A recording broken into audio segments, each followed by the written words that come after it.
But first, Vladimir Putin's predecessor and namesake, Vladimir Lenin, supposedly postulated that capitalists would sell you the rope with which to hang them. He wouldn't believe his luck with climate change and net zero. In fact, he kind of got it the wrong way round. As I write in the Spectator Australia this week, with climate change policies and net zero commitments, we're not only buying the rope from the Russians, we're bringing our own chair, tying the noose ourselves, and then happily sticking our neck through it. Thanks to the success of the Greens and climate activists in the West, Russia is now earning $1 billion a day selling her fossil fuels to back up unreliable renewables, according to Bjorn Lomborg, writing in The Australian this week. Those who are heavily invested, both financially and politically, in what I call the climate hoax, will refuse to admit they have been hoodwinked, wallowing as they do in their sense of sanctimonious self-righteousness as they save the planet. But the simple truth is what climate realists have always known, namely that the only way to genuinely clean up air and water pollution is through wealth, a strong economy, innovation and technology, not through self-impoverishment. The stupidity and naivety of the woke crowd was best summed up by climate czar John Kerry's literally insane comments on the eve of the invasion of Ukraine about hoping that President Putin would nonetheless carry on helping him tackle climate change. And the people of Russia are at risk. And so I hope President Putin will help us to stay on track with respect to what we need to do for the climate.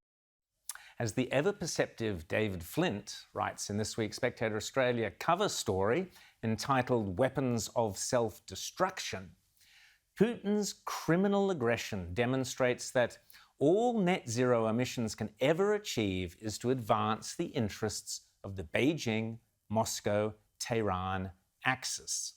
The war has exposed the foolishness of American, EU and British politicians in making their countries dependent on Russia for fossil fuel-based energy, writes David. Meanwhile, in Britain, it is clear that the commitment to net zero is increasingly viewed as a serious strategic error by many within the ruling Conservative Party. Although, idiotically, Boris Johnson, the great greenie, is doubling down on his green plans for Britain with an almost Monty Python-esque claim that more wind turbines stuck out in the North Sea somewhere will protect Britain from relying on Russia. Writing on the Conservative Woman website, Frederick Edward scathingly points out that it has taken the greatest geopolitical crisis in decades for Johnson to realise that the British government's policy in recent decades is not only absurd but hugely damaging.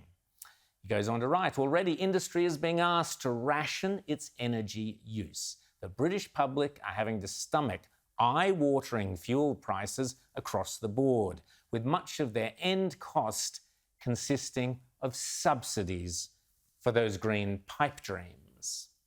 Meanwhile, Germany, we learn, is following the Russian invasion of the Ukraine, is now panicking and firing up its old coal-fired power plants. Even India is talking about the return of King Coal. It is clear now that Scott Morrison and Angus Taylor made a monumentally foolish decision in embracing net zero emissions.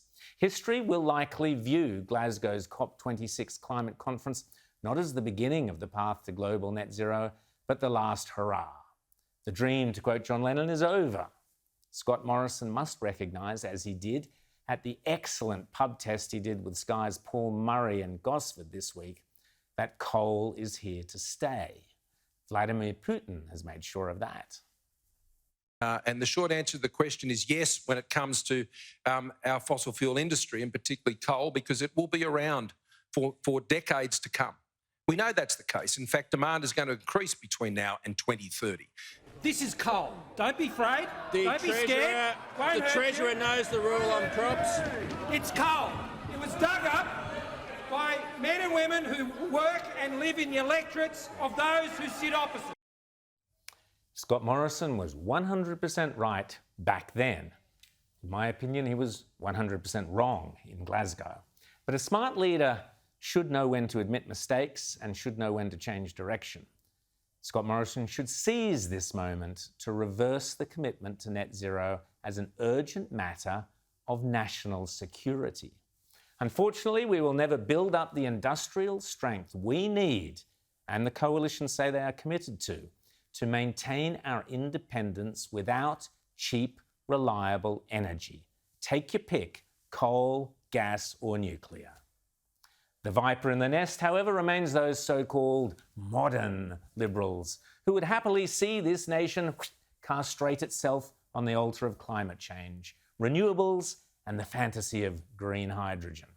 The next Liberal government, hopefully in power with the support of some conservative-minded independents, must purge itself of not only net zero, but the fifth column of climate cultists within its ranks, if it is to have any hope of keeping this nation strong and safe. And the thought of a Labor government relying on the Greens for support, well, that should terrify us all.